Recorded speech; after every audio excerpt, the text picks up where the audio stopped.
Welcome to future आइडियंस। मैं वैभव और आज हम बहुत सीरियस मुद्दे पे बात करने वाले कि जेईई की डेट कब हो सकती है और हमें अभी करना क्या होगा। तो मेरे हिसाब से जेईई मेंस की डेट जुलाई या अगस्त में कहीं ना होगी। जुलाई अगस्त के बीच में कभी तो होगी और एडवांस सितंबर में हो सकती है। लास्ट ईयर जैसा हो सकता है सिचुएशन।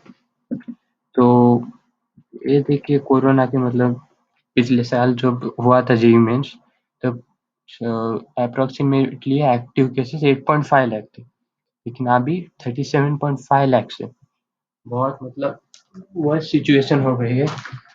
पिछले साल अभी बेड्स नहीं मिल रहे हॉस्पिटल में, ये ऑक्सीजन के शॉर्टेज है। ये तो गवर्नमेंट रिस्क लेगा ही नहीं जी मीन्स बच्चों का सेंटर में जाके अभी जेईई मेंस हेल्प करने का। तो ये शायद से एक्सटेंड भी हो सकता है, जुलाई अगस्त का आगे भी हो सकता है। ये ऑफिशियली कंफर्म डेट्स नहीं है, मेरे हिसाब से मैंने बता दिया है। तो अभी अभी ये समझना है कि हमें अब करना क्या होगा। तो पहली बात तो टाइम पास बिल्कुल मत करिए कि क्या होगा। तो पढ़ने बैठ जाइए डायरेक्ट से। पढ़ना तो होगा ही, सबको पढ़ना है। अब ये रो के कुछ फायदा नहीं कि हमें और पढ़ना होगा 3 महीने 4 महीने 1 महीने। हाँ, तो डेट तो अभी टाइम है, जेईई मेंस जल्दी होगा ही नहीं। तो टाइम काफ़ी है आपके पास। आपने अगर अच्छी तरह से पढ़ा तो आपका अच्छे कॉलेज में भी सिलेक्शन हो सकता है अभी भी। हमने कुछ किया नहीं होगा तो भी। हाँ, तो पहली बात तो हम स्टार्ट करते हैं केमिस्ट्री से। केमिस्ट्री क्या करना होगा? तो भाई केमिस्ट्री, जब भी जेईई मेंस का केमिस्ट्री का प्रिपरेशन आता है तो पहली बात तो ध्यान में आती है, वो है एनसीईआरटी। एनसीईआरटी तो करना ही करना है। कौन सा भी आपने फिजिकल का भी उठा लिया तो भी फिजिकल का भी एनसीईआरटी करना ही होगा, क्योंकि उसमें से कुछ भी ऐसे थ्योरेटिकल क्वेश्चन कभी-कभी आ जाते हैं। तो पहली बात तो इनऑर्गेनिक डेली रिवाइज करना पड़ेगा। पी ब्लॉक, डी ब्लॉक उसमें से अच्छे आ जाते हैं क्वेश्चन, बहुत बहुत एंड टू एंड बहुत आ जाते हैं डीपली। तो हमें इनऑर्गेनिक तो डेली पढ़ना ही होगा एनसीईआरटी से। और ऑर्गेनिक केमिस्ट्री के लिए इतना कुछ नहीं, ज़्यादा करके ऐसे ही एजेंट दे देंगे तो फाइनल प्रोडक्ट बताना होगा। उसका इतना कुछ टफ क्वेश्चंस नहीं आते, लेकिन सिर्फ एक आप चाहिए तो एक चार्ट बना लीजिए सारे ऑर्गेनिक रिएजेंट्स और उनके फंक्शंस, वो क्या करते हैं। एक सब कुछ ये बना दिया तो आप एक भी क्वेश्चन मिस नहीं करोगे ऑर्गेनिक का। और majority of numerical problem JEE में 2021 में फिजिकल केमिस्ट्री से थे। तो ये तो समझने वाली बात है कि न्यूमेरिकल प्रॉब्लम इनऑर्गेनिक और ऑर्गेनिक से बनेगी ही क्या? बनना है तो फिजिकल से ही बनना है। तो फिजिकल से ही आ रहे न्यूमेरिकल प्रॉब्लम। और फिजिकल का कुछ नहीं, सिर्फ आपको ज़्यादा करके फॉर्मूलेस वो एप्लीकेशन ये सब आना चाहिए। कंसेप्ट थोड़े सारे एडवांस के लिए कंसेप्ट ज़्यादा अच्छे ही होते हैं, लेकिन मेंस के लिए इतना नहीं। अगर आपने पिछले साल के ज़्यादा से ज़्यादा फिजिकल के कर लिए क्वेश्चंस, तो उस टाइप के ही क्वेश्चन आते हैं ज़्यादा करके। अभी भी 21 में भी इतने ऐसे ही आ रहे हैं, तो फिजिकल का आई गेस इतना प्रॉब्लम नहीं होना चाहिए। और फिजिक्स, तो फिजिक्स ज़्यादा करके तो ये सिर्फ जेईई में इस टॉपिक से क्वेश्चन आते हैं। तो ये तो ऑब्वियस ही बात है, ये एडवांस में नहीं आएंगे ये टॉपिक्स, तो मेंस में ही आना है। तो सेमीकंडक्टर्स कम्युनिकेशन ये पढ़ लीजिए आप 5 दिन के आसपास ये टॉपिक्स आपको कवर हो जाने चाहिए। हाँ, तो फिर बाद में आता है मॉडर्न फिजिक्स। मॉडर्न फिजिक्स भी थोड़ा लंबा है, लेकिन इतना डीप जाने की ज़रूरत नहीं जेईई मेंस के हिसाब से। 2-3 दिन में ख़त्म कर सकते हो, ज़्यादा करके वो 1-2 फॉर्मूले से ही ज़्यादा करके क्वेश्चन आ जाते हैं। और फिर आता है करंट इलेक्ट्रिसिटी। करंट इलेक्ट्रिसिटी से भी क्वेश्चंस आ जाते हैं 1-2 हर पेपर में। तो ज़्यादा करके केवीएल केसीएल रूल से ही हो जाते हैं क्वेश्चंस। इसलिए ये आप आपको टाइम अगर कम है तो कर डालिए ये भी। और हीट एंड थर्मोडायनेमिक्स, इससे तो ज़्यादा करके क्वेश्चन ग्राफ से ही आते हैं, वर्क डन पूछा जाता है ग्राफ से। या ज़्यादा करके वर्क डन वाला फ़ॉर्मूला, इंटरनल एनर्जी, मतलब इतना सब कुछ मतलब क्लियर होगा आपका तो सारे क्वेश्चंस हो जाने चाहिए हीट एंड थर्मल।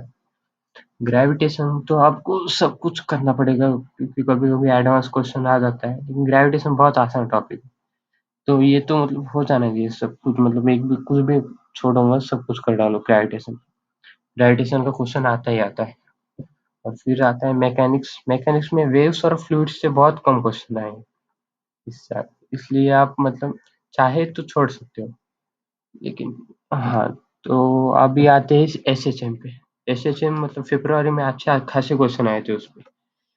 मतलब 2-3 आए थे शायद से हर पेपर में, और मार्च में भी आए थे। इसलिए एसएचएम ज़रूर करके जाइएगा। और ऑप्टिक्स के मतलब इतने टफ क्वेश्चन तो आए नहीं इस साल। ज़्यादा करके फ़ॉर्मूला बेस्ड और एप्लीकेशन इतना ही आया है ज़्यादा। हाँ, तो ऑप्टिकल इंस्ट्रूमेंट्स वो ऑप्टिक्स का ही मतलब पार्ट है, वो कर डालिएगा। और मतलब बहुत से ऐसे सब टॉपिक्स है उसमें, छोटे-छोटे, जैसे कि और टेलीस्कोप, तो वो सब कुछ कर डालिएगा।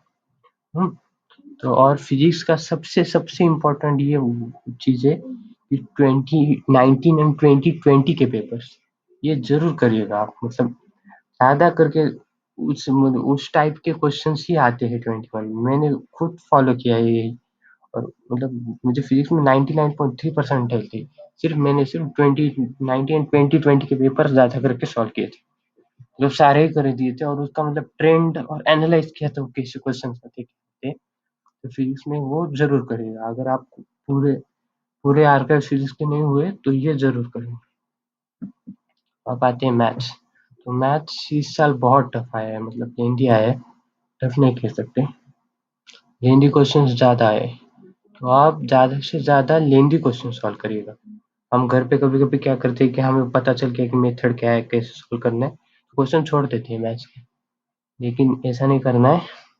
ज़्यादा से ज़्यादा मतलब जब तक फाइनल आंसर आ नहीं जाता, क्वेश्चन छोड़िएगा मत। क्योंकि मैथ में ज़्यादा करके यही इसमें ज़्यादा करके बच्चे फँसे हैं। और ज़्यादा से ज़्यादा लेंथी क्वेश्चंस करिएगा, बस इतना ही। और एडवांस प्रॉब्लम्स करिएगा उसके ज़्यादा। और ट्रिको का मतलब आप लास्ट में कर सकते हो, लेकिन ट्रिको तो हर जगह यूज़ होता है, तो ट्रिको तो आना ही चाहिए। और मैथ्स का डिस्ट्रीब्यूशन बोले तो सब कुछ ऐसे इक्वली हुआ है इस साल। सभी टॉपिक्स में से ऐसे जो जितने आने चाहिए उतने क्वेश्चन आए ही है। तो मतलब आपको सब कुछ करना पड़ेगा मैथ्स में। मैथ्स का कुछ भी मत छोड़ो, क्योंकि क्वेश्चन बहुत डीपली कहाँ से भी आए। तो मतलब मैंने एक क्वेश्चन देखा डेफिनेट इंटीग्रल का, उसका मतलब रिडक्शन फार्मूला से भी क्वेश्चन आ गया था। इसलिए मैथ्स तो पूरा कर देना है। और मैथ्स का आर्काइव्स तो मुझे लगता है मत करो, क्योंकि वो बहुत आसान है। 2019 2020 के पेपर्स आसान आए हैं। तो करना है तो एडवांस की करो। एडवांस के आर्काइव्स अच्छे होते मैथ्स के लिए। हाँ, तो अभी मतलब डिटर्मिनेशन और पेशेंस बहुत की है हमें, क्योंकि अभी तो सिचुएशन मतलब सबके लिए ही खराब है। आपको ऑफलाइन नहीं ऑनलाइन पढ़ना पड़ रहा है। और ऑनलाइन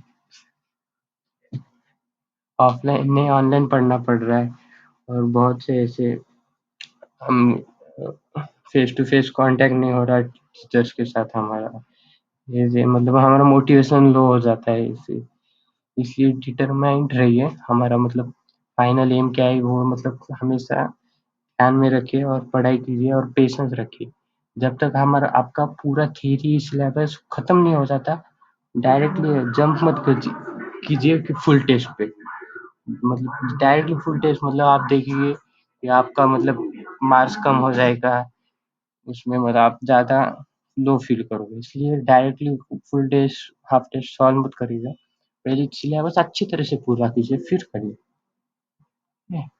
और फिर थैंक यू, और सब्सक्राइब कीजिए, और कमेंट ज़रूर करिएगा कि आपको अगला कौन सा वीडियो चाहिए।